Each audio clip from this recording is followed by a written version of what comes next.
Vivre au-delà de la mode. En fait, l'individu qui est conscient ou qui se conscientise va vivre au-delà de la mode, c'est-à-dire au-delà des éléments qui cherchent à conditionner le groupe, qui sont mis en place par des ingénieurs sociaux qui visent à moduler, à modifier les comportements de certaines sociétés en relation avec des éléments qui servent des lobbies, des groupes d'influence.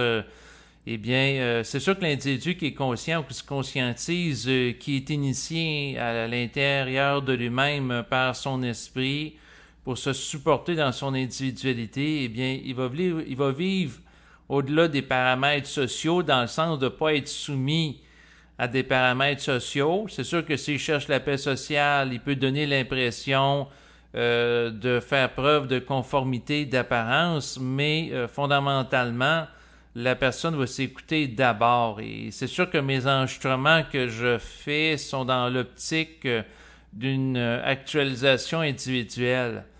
Et la mode, dans le fond, peut être extrêmement malsaine dans le sens que ça peut, ce qui est mis de l'avant par des ingénieurs sociaux, aller à l'encontre du bien commun par rapport à des individus d'une collectivité donnée. Donc, l'activité des ingénieurs sociaux ne date pas d'hier. Naturellement, au fil des siècles, des époques, la société a été façonnée par des intérêts politiques et également économiques.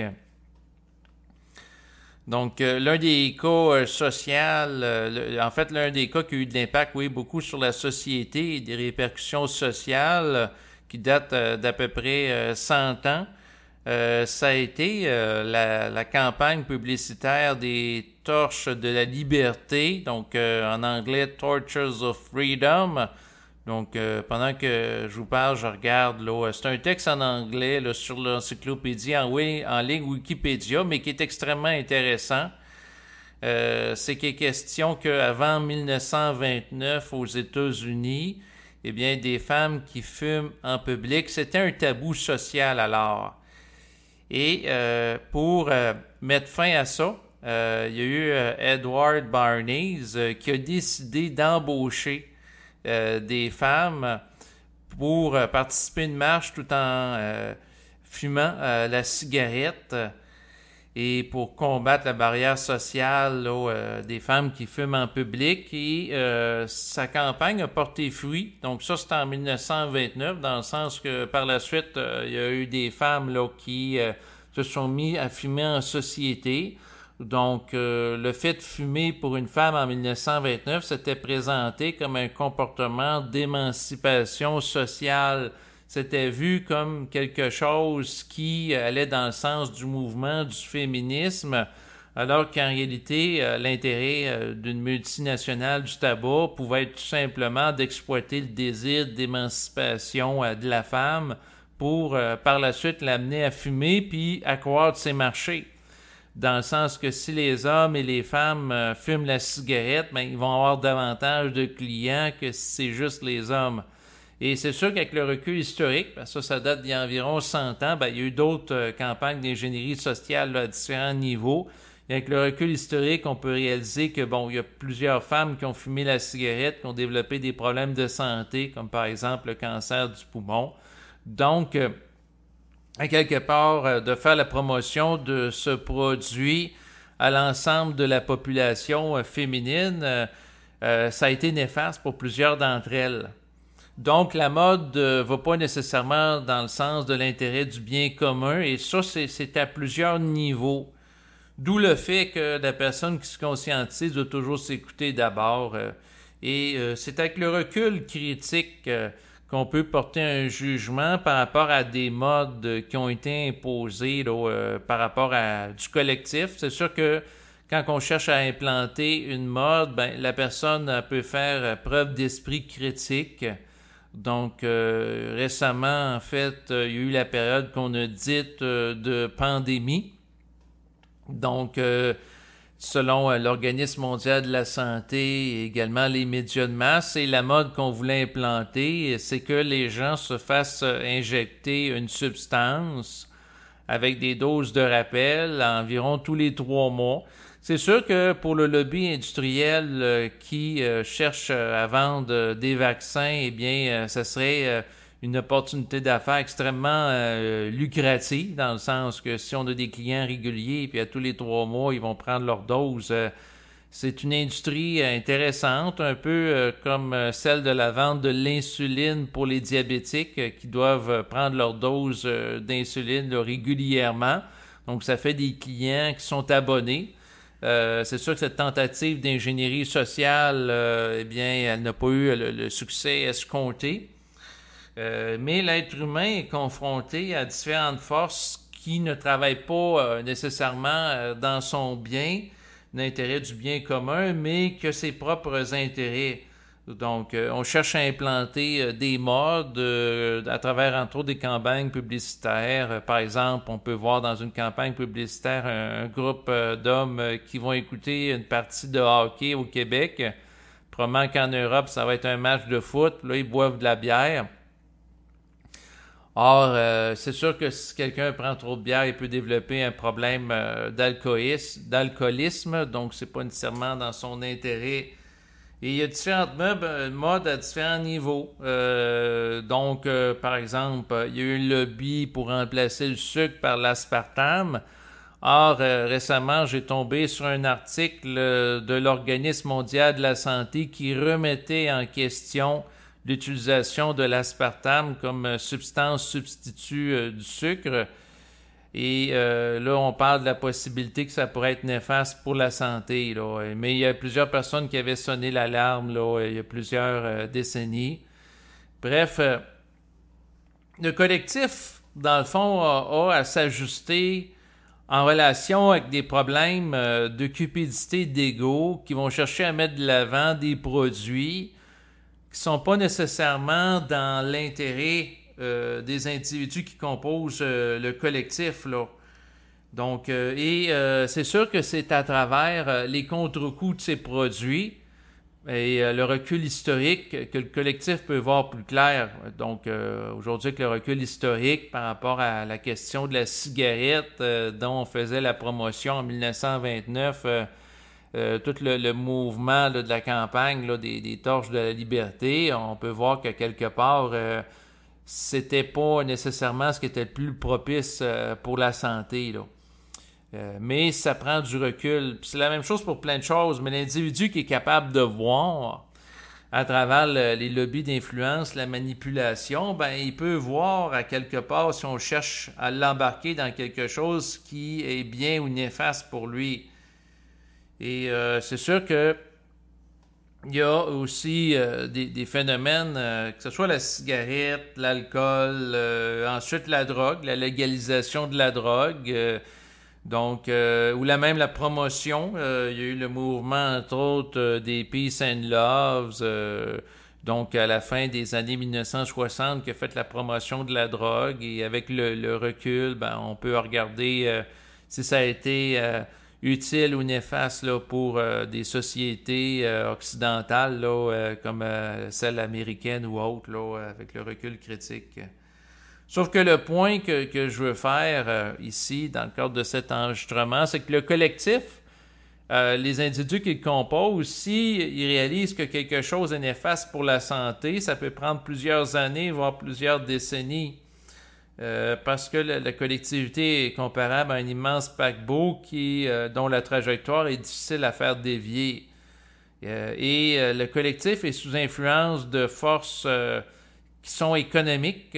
Prenons par exemple des lobbies du produit laitier. Bon, mais les lobbies du produit laitier vont mettre de la pression pour que le guide alimentaire canadien ou américain comporte de nombreux produits laitiers. Et avec le temps, ben, sous l'influence de d'autres forces qui voient les limites de tout ça, ils peuvent diminuer la quantité puis vouloir augmenter la quantité de fruits et de légumes. Donc, les lobbies travaillent dans leur intérêt et c'est de réaliser que c'est le conflit entre des intérêts différents qui vont amener des tensions sociales, qui vont amener aussi le développement aussi. Comment qu'on pourrait-on dire? Ben, c'est sûr, il y a les médias officiels, il y a les médias alternatifs, donc de différentes voix discordantes. Et tout ça est en relation avec l'orgueil. Donc, le désir, l'appât du gain, le désir de faire de l'argent, le désir de profit qui amène à fermer les yeux sur l'utilisation de certaines substances qui peuvent être toxiques pour l'individu. Tout ça, ben, ça doit être vu avec clarté. Il y a eu la promotion de l'industrie de la nourriture rapide pendant plusieurs décennies. Quelque part aujourd'hui, ben, on se ramasse avec des problèmes d'obésité là, dans la population. Mais il faut s'écouter d'abord. Et puis, ce que je réalise, c'est que les modes, c'est souvent longtemps, si la mode est vraiment objectivement malsaine, que le collectif s'en rend compte. Mais des fois, c'est trop tard pour certaines personnes. Donc, récemment, j'ai eu vent d'un monsieur là, qui est atteint d'Alzheimer. Et par rapport à lui, j'ai été voir sur Internet, je vous partagerai le lien web. C'était une vidéo intéressante, ça s'appelle Les pires aliments pour le cerveau.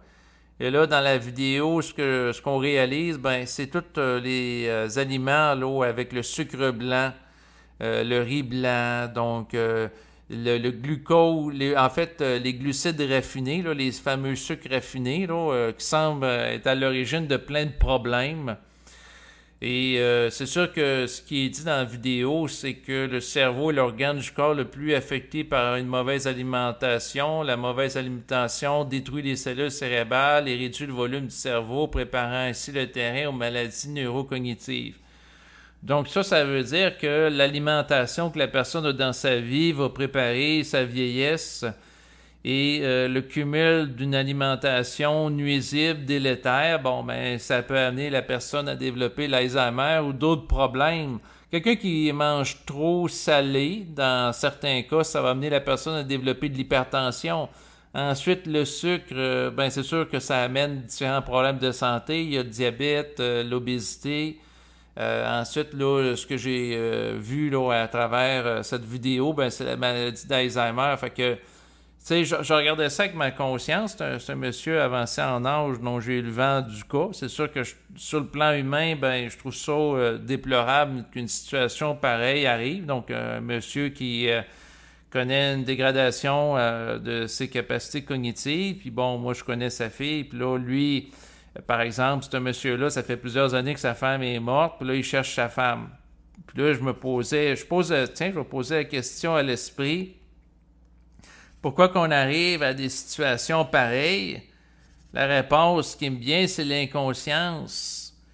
Et là, je pose la question à l'esprit, ben pourquoi vous ne rendez pas les gens plus conscients, par exemple, de l'impact de leur habitude de consommation, dans le sens que la personne va... dans de la restauration rapide, manger continuellement des beignes avec du sucre blanc, que quelque part, à un moment donné, ça risque de lui amener des problèmes de santé. Ce que ça me répond, c'est que l'esprit peut pas communiquer avec tout individu, car il y en a qui n'ont pas les corps pour soutenir la vibration. Mais s'ils n'ont pas les corps pour soutenir la vibration, puis ils n'ont pas le signal interne de se détacher de l'effet de mode, l'effet de programmation sociale avec ces publicités qui nous incitent continuellement à manger de la malbouffe, eh bien, qu'est-ce que l'individu peut faire? C'est pas évident. Dans le sens que si l'individu n'a pas un point de référence interne pour se détacher du collectif, d'être capable d'être au gouverneur de sa vie, c'est pas évident. Ou s'il n'y a pas la sensibilité d'intercepter le système parce que sa conscience n'a pas été altérée sur le plan psychique, c'est sûr que l'individu qui regarde la publicité, on lui propose continuellement de manger des beignes ou de la nourriture rapide, que ce soit à la TV, sur les médias sociaux, dans les journaux. Ensuite, les collègues de travail, c'est sûr, s'ils mangent tout le temps des beignes puis amènent ça au bureau, ils vont avoir le goût de manger probablement des beignes aussi. Donc, il y a tous des cercles vicieux qui amènent les gens à avoir, dans certains cas, une alimentation qui finalement les amène à développer des problèmes de santé. Puis dans ça, quand je regarde ça avec ma conscience, c'est qu'il y a un adage qui dit « Si vieillesse savait et si jeunesse pouvait », Mais pour pouvoir adopter des saines habitudes de vie, ben, il faut des fois s'arracher à un effet de mode ou à du collectif. Tout ça pour dire qu'à quelque part, il faut être capable de se détacher de l'effet de mode, dans le sens que c'est pas parce qu'on est dans une collectivité où ce que le monde mange mal, ils mangent continuellement du fast-food ou ils prennent continuellement de l'alcool ou de la cigarette qu'il faut nécessairement aller dans ce sens-là. Et c'est sûr que la personne qui n'a pas de référent interne, extérieur à la programmation sociale, c'est très difficile en fait pour lui d'agir d'une manière individuée. Donc si la personne n'écoute pas sa voix interne ou qu'elle n'est pas consciente de son existence, ben, c'est sûr qu'elle ne peut pas s'ajuster à elle. Et là, c'est un cercle vicieux parce que souvent, ça prend des événements en choc pour que la personne prenne conscience de sa voix interne. Et dans certains cas, les gens n'ont pas la capacité d'assumer ou de soutenir constamment les chocs sans sombrer dans la folie. Fait que du côté des plans de la lumière, ils sont confrontés au dilemme que s'ils branchent quelqu'un qui n'a pas la capacité de compter sur leur énergie, ben, il va sombrer dans la folie. Mais s'ils ne branchent pas la personne, puis la personne continue à avoir des comportements délétères, nuisible pour sa santé, c'est sûr qu'elle peut se ramasser passer l'âge de 80 ans avec de l'Alzheimer ou d'autres problèmes de santé. Si je pose la question au plan de la lumière, est-ce que c'est leur fonction d'empêcher les gens de développer des problèmes de santé? La fonction principale des plans de la lumière, c'est pas ça. Le but, c'est que les gens éventuellement évoluent en les exposant à certains scénarios. Donc, derrière ça, c'est à l'individu lui-même d'être le gardien de sa santé, de son intégrité psychique, en dépit de différentes modes auxquels il peut être exposé. Et ça, c'est pas évident. Dans le sens que si à un moment donné, la mode, c'est de se faire implanter une puce sous la peau ou d'avoir tout le monde des téléphones cellulaires puis les utiliser 24 heures sur 24, alors que l'exposition au téléphone emmène aussi simultanément l'exposition à certaines zones qui peuvent créer des tensions sur le plan énergétique par rapport au corps de l'être humain, voire le perturber. Ben, c'est à l'individu de faire preuve de discernement et c'est très difficile de se soutenir individuellement. Dans ma vie, j'ai été confronté à différents défis, dans le sens qu'au début de la vingtaine, j'étais avec des gars de mon âge. Eux autres, ils buvaient de l'alcool. Donc, si je bois pas de l'alcool avec eux, ben, à quelque part, j'étais différent. C'est quelque chose qui me mettait en position de marginalité. Je sais que pour d'autres personnes qui étaient dans une période où ce que de fumer la cigarette, c'était à la mode. S'ils fument pas, ben, ils sont marginaux. À un moment donné, fumer la cigarette, récemment, c'est plus à la mode. Et là, si la personne fume, est marginalisée. Des fois, il y a des inversions aussi de réalité qui vont se produire. Des fois, le collectif va s'ajuster pour plus d'intelligence avec des effets de mode, mais dans d'autres cas, non. Parce que, à quelque part, la mode qui était plus saine dans le passé est remplacée par d'autres modes qui ne le sont pas. D'où le discernement individuel. Sinon, la pertinence de vivre au-delà de la mode vient du fait que la mode est fluctuante dans le temps. Donc, à la base, il était à la mode chez les femmes d'allaiter leurs enfants. Par la suite, il y a eu des scientifiques qui ont découvert qu'il y avait des produits chimiques liés à l'activité humaine qui se ramassaient dans le lait maternel. Donc, ils ont alerté la population pour que les femmes arrêtent d'allaiter les enfants pour ne pas les exposer aux produits chimiques contenus dans le lait maternel. Et par la suite, eh bien, se sont rendus compte qu'en dépit qu'il y avait des produits chimiques dans le lait maternel, le lait maternel était plus avantageux pour le développement de l'enfant, bien qu'il peut comporter que des produits chimiques que l'enfant ne bénéficie pas du lait maternel là, qui peut amener, entre autres, la transmission d'anticorps de la mère vers l'enfant. Donc, on part d'un mode où ce que c'est l'allaitement, ensuite, non, on s'oppose à ça, pour ensuite revenir à l'allaitement. Donc, il y a de la fluctuation. Même chose par rapport à la question du bronzage. Donc, il y a une mode par rapport aux peaux bronzées. Par la suite, il y a des scientifiques qui vont dire non, passer trop de temps exposé au soleil, c'est pas bon. Ça peut amener le développement de cancer de la peau. Et par la suite, il y a des gens qui vont arrêter de prendre des bains de soleil. Par contre, en contrepartie, si la personne devient carencée en vitamine D, liées à l'exposition au soleil, c'est pas bon. Fait que là, ça redevient pertinent de prendre du soleil. Il y a des scientifiques qui vont dire, ben, vous pouvez prendre du soleil, mais pas plus qu'une demi-heure par jour.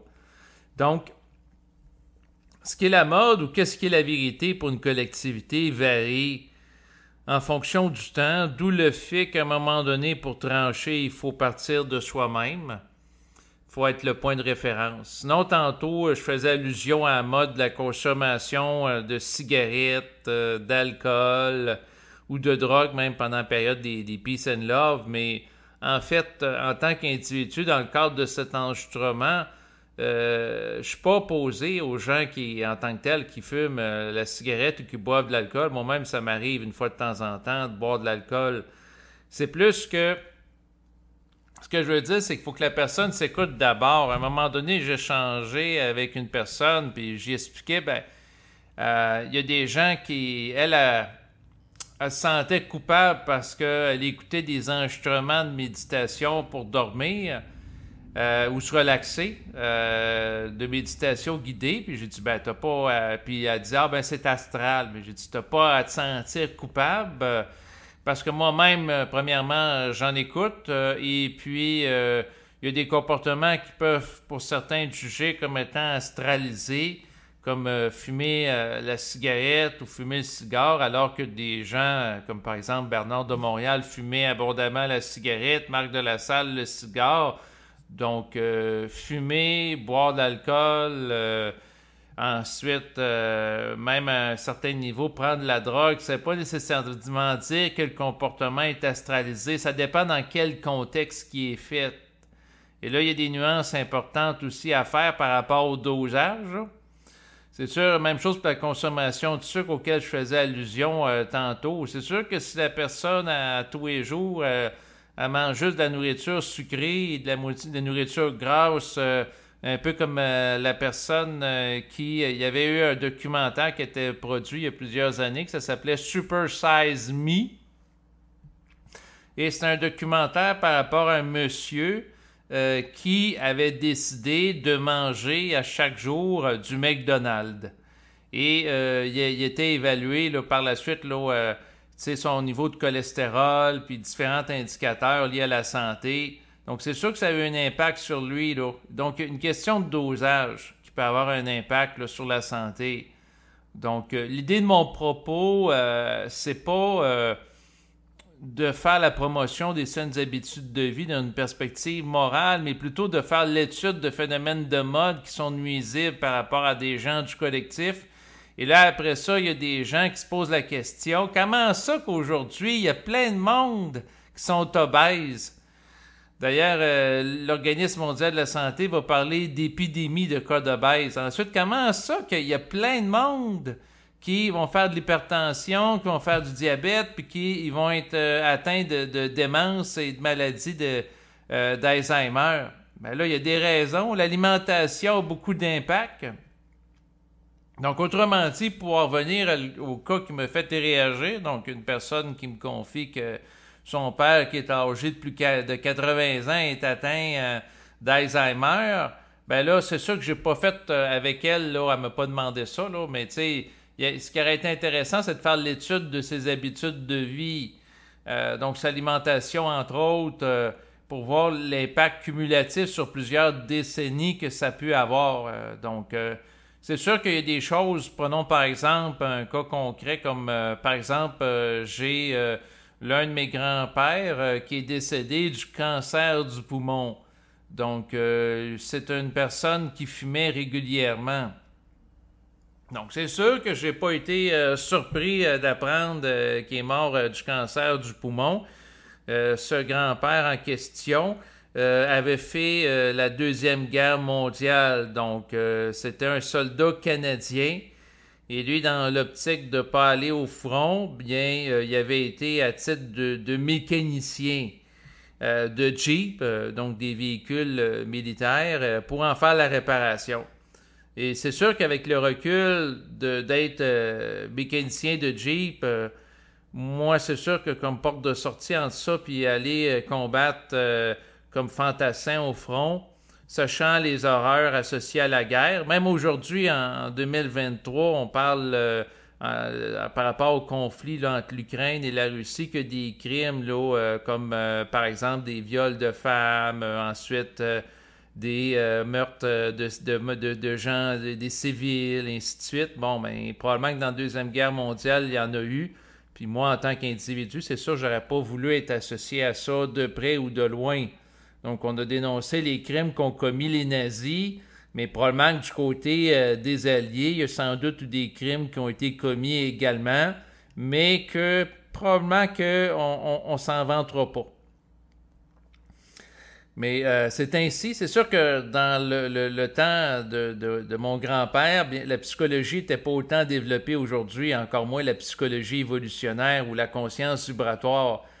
Ce qui fait que si j'aurais dit à mon grand-père, au lieu d'utiliser la cigarette comme locus d'externalisation du stress, au lieu de fumer pour te détendre, bien tout simplement pratiquer la cohérence cardiaque ou des techniques de méditation, comme la pleine conscience, observation de la respiration. Peut-être qu'il m'aurait ri en pleine face ou pratiquer des mouvements calmes de détente de yoga. Peut-être. Mais ces techniques-là pour gérer le stress sont moins dommageables que naturellement là, fumer la cigarette en grande quantité ou boire de l'alcool là, pour se détendre. Parce que les gens qui boivent trop d'alcool, il y en a qui deviennent alcooliques, il y en a qui font une cirrhose du foie. Mais c'est une question de conscience puis d'habileté et outils de gestion. C'est sûr que tout ça pour dire quoi, cet enregistrement? Ben, le but de l'enregistrement, c'est de dire que si vous vivez en fonction de la mode, c'est pour le meilleur et pour le pire en fonction de référents extérieurs à vous qui, dans certains cas, peuvent vous desservir. Et souvent, quand que des éléments sont néfastes, comme par exemple la cigarette, ça prend des procès, puis là, ça a pris plusieurs décennies avant que les effets négatifs de la cigarette soient reconnus au niveau du collectif, puis des gens qui ont fumé pendant leur vie puissent, dans certains cas, être indemnisés là, par des compagnies de tabac et ainsi de suite. Là. Donc, tout ça pour dire quoi? L'important, c'est de prendre en considération maintenant qu'est-ce qui est sain pour vous. Peut-être que dans quelques décennies, on va se rendre compte que, par exemple, l'utilisation abondante du téléphone qu'on dit intelligent avec un petit écran par des enfants à bas âge va amener une épidémie de déséquilibre postural chez l'enfant par rapport à la posture du dos, parce qu'il y a beaucoup d'enfants qui utilisent le téléphone cellulaire sont continuellement penchés. Ensuite, aussi au niveau de la vision, si l'œil de l'enfant est utilisé constamment pour regarder des petits détails, peut-être que l'enfant, dans certains cas, va développer des problèmes de myopie, donc de capacité de voir au loin. Puis si l'enfant utilise le téléphone intelligent, puis par lui-même, il n'est pas indiqué à faire la pause 20-20-20, donc à regarder à 20 mètres à tous les 20 minutes, pendant 20 secondes, ben c'est sûr que peut-être qu'il va y avoir des problèmes avec les yeux, puis on va se ramasser avec une épidémie d'enfants avec des lunettes, et ainsi de suite. Donc, il y a des effets négatifs, des effets pervers liés au mode de vie contemporain. Et la plus grande sagesse que j'ai pu observer au fil du temps, ben, c'est de se ramener au principe que il y a plusieurs milliers d'années, l'être humain vivait dans un contexte très différent de celui actuel associé à l'ère industrielle et la production de masse et l'abondance, entre autres, de sucre, de technologie. Donc, à mon avis, le corps humain n'est pas adapté présentement à l'industrie, à la nourriture, industrielle. Peut-être que dans quelques millénaires, ça sera le cas, là, mais le corps physique, à la base de ma compréhension au fil des ans, est fait pour fonctionner dans un contexte où le sucre est rare. Autrefois, pour nos ancêtres, le sucre était rare. Il y avait du miel dans la nature, mais il n'y avait pas du sucre raffiné là, un peu partout avec des restaurants rapides là, en ville. Là. Donc, c'était un contexte très différent. Pourquoi que c'était intelligent dans un contexte passé que l'être humain soit accro au sucre? C'est que le sucre était rare et souvent les êtres humains étaient confrontés à des périodes de disette où il n'y avait pas beaucoup de nourriture. Donc, si on pouvait accumuler des calories, c'était intelligent parce que l'être humain ne savait pas s'il allait manger le lendemain, C'est-à-dire que s'il était chasseur-cueilleur, bon, ben, ça ne veut pas dire que le lendemain, il va attraper un animal pour s'en nourrir. Ce qui fait que s'il y a des réserves en sucre, c'est intéressant. Par contre, dans un contexte où la nourriture est abondante puis il mange à tous les jours, le fait d'avoir accès à une grande quantité de sucre ne l'est pas. Donc, tout est en fonction de différents contextes et d'où l'importance du discernement. Et dans mon mode de vie, je vise à fonctionner au-delà du mode du collectif. Et tout ça pour vous dire que, prenons par exemple l'instruction supramentale que développée Bernard de Montréal. Bon, bien, c'est une instruction qui n'est pas à la mode dans ou très rare, là, dans des milieux très fermés, là, dans les années 1980. Donc aujourd'hui, sur Internet, par rapport à certains groupes sur les réseaux sociaux, il y a des gens qui s'intéressent un peu à ça, donc une certaine mode.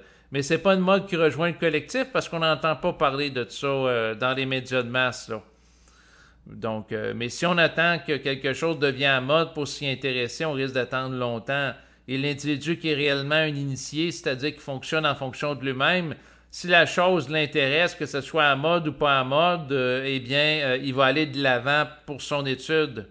Donc, dans mon cas, même si c'est pas à mode l'instruction supramentale de Bernard de Montréal, et que en général, les gens sont indifférents.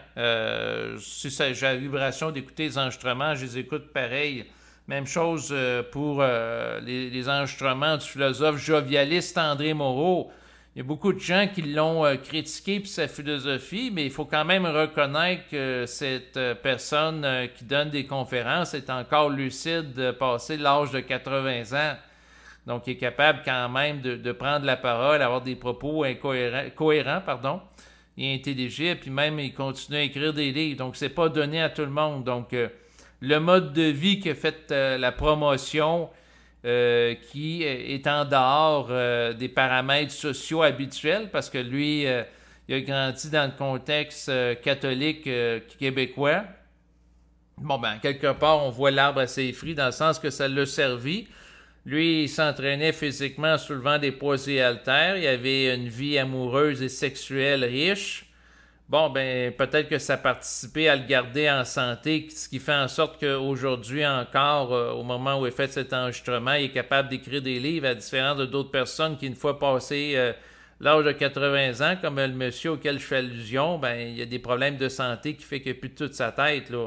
C'est sûr que le monsieur, c'est très regrettable, là, qui est atteint d'Alzheimer. Bon, ben, sa fille me disait, ben là, il cherche sa femme qui est, comme je disais tantôt, qui est décédée depuis plusieurs années. Puis là, il pense que sa femme est perdue, puis elle cherche un peu partout, puis il appelle sa fille affolée. Pourquoi? Ben, parce que le souvenir récent à l'effet que, dans le fond, sa femme est morte. C'est comme s'il n'y avait pas accès. Puis là, il vit en fonction d'un passé. Et c'est sûr que des fois, ce qui arrive aussi, c'est quand que les personnes atteintes d'Alzheimer sont en résidence de personnes âgées, il y en a beaucoup qui peuvent vouloir faire des fuites parce qu'ils ont l'impression qu'ils ne sont pas chez elles. Ils n'ont pas intégré l'information que c'est leur nouveau milieu de vie. Fait que là, ils cherchent à retourner dans la résidence où ils étaient auparavant, qui est pour eux leur chez eux, parce qu'ils n'ont pas la mémoire ou intégré l'information. Que leur niveau de vie, c'est la résidence de personnes âgées. Et c'est sûr qu'il y en a beaucoup qui ne font pas le deuil aussi de leur vie d'avant. Puis c'est normal quand ils vivent des instants de lucidité. Au fait du temps, certains concours de circonstances m'ont amené à étudier le phénomène de la vieillesse à plusieurs niveaux, entre autres à travers ma grand-mère qui est âgée de 99 ans, que je vais voir de manière ponctuelle. Comme hier, j'avais été la voir et la visite de ma grand-mère m'amène l'importance primordiale pour les proches aidants de gens qui sont à résidence de faire preuve de vigilance. En ce sens que hier, lorsque j'ai été... En fait, je dis hier, le temps passe tellement vite, c'était avant-hier, j'ai été la visiter à la résidence. Bon, ben, elle est supposée de ne pas manger de la nourriture solide. Donc, en bon québécois, elle est supposée de manger du mou. Et sur l'heure du souper, donc j'étais sur le point de partir, puis là, j'étais avec mon frère. Mon frère dit, on va rester, on va attendre qu'elle soit servie. Et là, surprise, quand elle se fait amener le plateau avec son repas, il y avait des sandwichs et c'était des sandwichs solides. Donc, c'est sûr qu'ils n'ont pas... à la résidence, ils étaient supposés de la nourriture en purée ou en petits morceaux pour éviter qu'elle s'étouffe, compte tenu qu'elle a des difficultés à absorber la nourriture, ce qui n'a pas été le cas. Et là, c'est sûr que ce que ça veut dire, c'est que, dans le fond, si elle mange de la nourriture solide puis elle a de la difficulté, ben, peut-être qu'à un moment donné, elle va mourir étouffée. Là. Donc, ça prend de la vigilance des proches. Et qu'à quelque part, je réalise que la vie d'une personne ne tient pas à grand-chose. À un moment donné, j'avais entendu parler dans un bulletin de nouvelles qu'il y avait un individu qui était mort étouffé là, en mangeant un cocombe.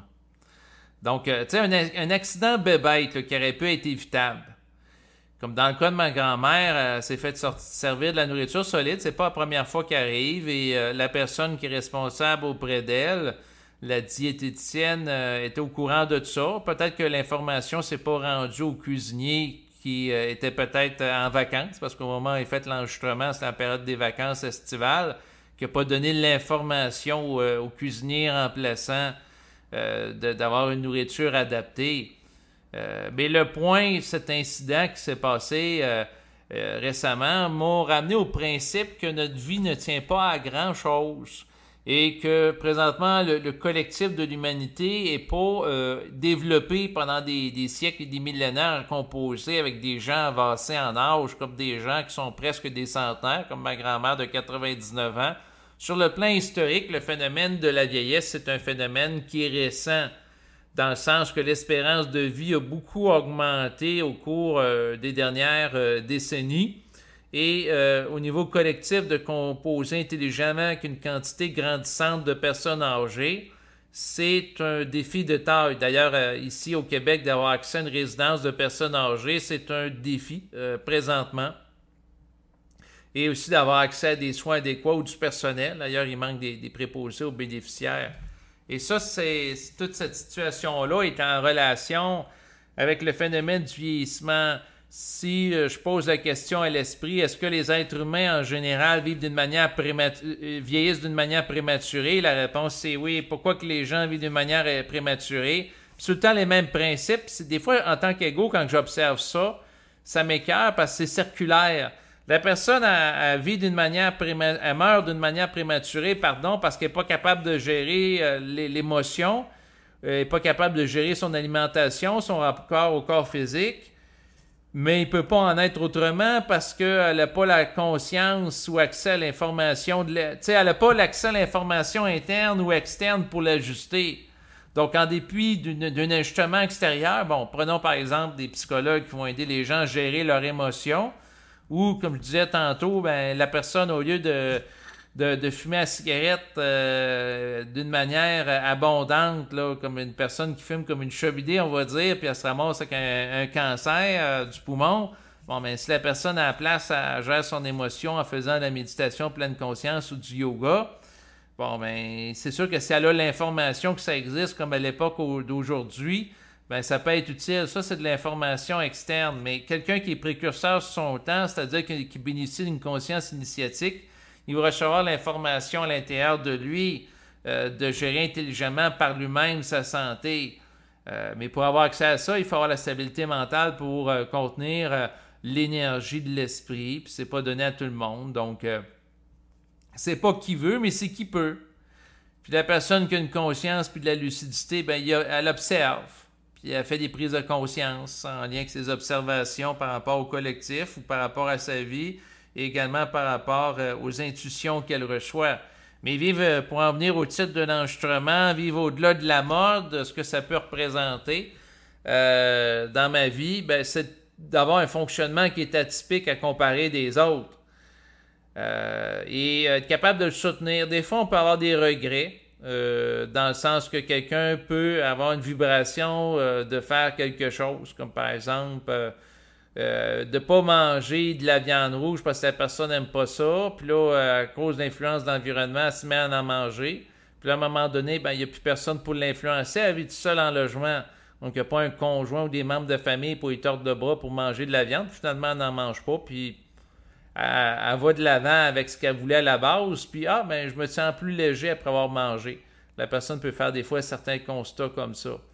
Donc, tout ça pour dire, ben, en fait, l'important par rapport à toutes les prises de conscience qu'on peut faire dans notre vie, puis la question de la mode, c'est que à mesure qu'on est capable de supporter notre individualité, et puis à mesure on peut fonctionner sans être soumis à des modes. Donc, en fait, depuis plusieurs années, j'écoute de la musique du groupe allemand d'heavy metal Rammstein. Je vous dis pas d'écouter ça, là. L'idée, c'est pas d'en faire la promotion, mais c'est quand j'écoute cette musique-là, ça m'aide à m'entraîner physiquement. Comme aujourd'hui, j'ai été faire du jogging à l'extérieur et il y a une personne qui a pris des enregistrements de Rammstein, en a fait des remixes, puis elle a mis ça bout à bout sur une piste audio. Et là, je vais écouter ça pendant que je fais mon jogging. D'ailleurs, je vais vous la partager là, en bas de l'enregistrement à présent, ainsi que en bas d'enregistrement aussi là, le lien là, par rapport à la vidéo liée à la santé du cerveau et aussi par rapport aux femmes qui se sont mis à fumer la cigarette en 1929, là, auquel je faisais allusion tantôt. Mais tout ça pour dire que récemment, il y a eu dans les médias des informations qui ont circulé, le fait que le chanteur du groupe de Rammstein ce qu'il aurait fait, c'est qu'il aurait identifié des filles dans des spectacles pour ensuite les amener dans sa loge, les droguer, et il y aurait eu des accusations comme de quoi là, qu'il aurait procédé, là, en plus des drogués, à des abus sexuels. Bon. Et il y a des gens de mon environnement, différentes sources, parce que je leur avais dit que j'écoutais de la musique de Rammstein, m'ont rapporté les incidents. Et ce que je leur ai dit est ceci. C'est que par rapport à la musique de Rammstein, moi, ça m'aide à m'entraîner physiquement, notamment lorsque je fais du jogging. Donc, je vais continuer à écouter les enregistrements. Par contre, naturellement, si le chanteur est reconnu d'abus d'autorité là, par rapport à des fans, en fait, c'est peut-être pas de l'abus d'autorité, là, c'est carrément de l'agression sexuelle. Donc, s'il y a des accusations criminelles qui sont formulées contre lui, et qui est reconnu coupable de viol, par exemple, bon, ben c'est sûr qu'il y aura à purger une peine en conséquence. Mais est-ce que ça va m'empêcher d'écouter la musique de Rammstein? La réponse, c'est non. Donc, ça me donne du dynamisme. C'est sûr que si je ferais une enquête sur les mœurs morales des différents musiciens que j'écoute de la musique, j'en finirais plus, là. J'écoute aussi de la musique de Michael Jackson. Michael Jackson avait été accusé là, de pédophilie par plusieurs personnes. Est-ce que je donne comment qu'on appelle ça? Je donne un accord avec les actions que peut faire un chanteur. La réponse c'est non. Naturellement, je suis opposé au viol ou à la pédophilie. Par contre, le point, c'est que, parce qu'à un moment donné, j'avais rencontré... c'était un programmeur d'une station de radio. Et lui, ce qu'il faisait, c'est qu'avant de faire jouer un groupe de musique, il faisait une vérification de ce qu'il me disait, minutieuse et méticuleuse, à savoir si les membres du groupe ont été accusés ou reconnus d'actes criminels. Et là, moi, je trouvais que ça demandait ben trop d'énergie. Donc, si quelqu'un, par exemple, s'occupe de faire l'animation d'une émission, et il y a peut-être une douzaine de chansons qu'il va jouer pendant son émission, là, de tout faire ces vérifications-là, moi je trouvais que c'est une perte de temps. Par contre, ce que je peux dire, c'est que si, à travers la musique, les paroles de chansons invitent au viol ou à la pédophilie, là, je suis d'accord pour dire que la chanson ne doit pas être diffusée ou censurée. Bon, pour ce qui est d'un chanteur décédé, prenons par exemple le cas de Michael Jackson depuis plusieurs années, qui a été accusé de pédophilie. Est-ce que ça va m'empêcher d'écouter l'album Thriller avec des chansons comme Billie Jean ou Beat It? La réponse, c'est non. Je fais une distinction entre l'individu et son œuvre, et c'est pas parce que j'écoute la musique d'un individu que ça veut dire nécessairement que j'adhère totalement aux propos qu'il peut avoir dans sa vie en dehors de les chansons. Même chose par rapport à si par exemple je m'intéresse au philosophe jovialiste André Moreau ou Bernard de Montréal ou différents enseignants ou instructeurs, c'est pas parce que je m'intéresse à eux que je donne un appui moral et cautionne tous les actes qu'ils ont pu avoir commis. Donc tout ça pour dire de l'importance de faire preuve de discernement, puis en lien avec ça, ben, ça ramène au principe qu'à un moment donné, la musique, dans le domaine de la musique industrielle métal, Rammstein, c'était un groupe fort qui a développé un style qui a été à la mode. Là, récemment, il y a eu des accusations qui ont été formulées contre le chanteur. Et là, il y a des gens qui veulent plus que la musique de Rammstein joue dans les radios, que le groupe soit boycotté. Puis pour ce qui est de mon cas, ben, je continue pareil à les écouter. Et pourquoi? Ben, ça me donne plus de dynamisme quand je vais faire mon jogging le matin que si j'écouterais par exemple de la musique de détente de Patrick Bernard ou de la musique de méditation guidée pour m'endormir. Il faut faire preuve de jugement. Et vivre au-delà de la mode, c'est de réaliser qu'à un moment donné, ce qu'on écoute, ça peut tomber en affinité avec le collectif puis être à mode, puis à un moment donné, c'est plus le cas. Mais vivre en fonction de soi, que ça soit supporté ou pas par le collectif, si on a la vibration d'écouter cette musique-là ou d'écouter ces enregistrements-là, on les écoute pareil. C'est ainsi. Ça s'appelle vivre en fonction de soi. Donc, c'est sur ces considérations que je vous laisse maintenant. Merci de votre écoute et je vous dis à bientôt. Au revoir.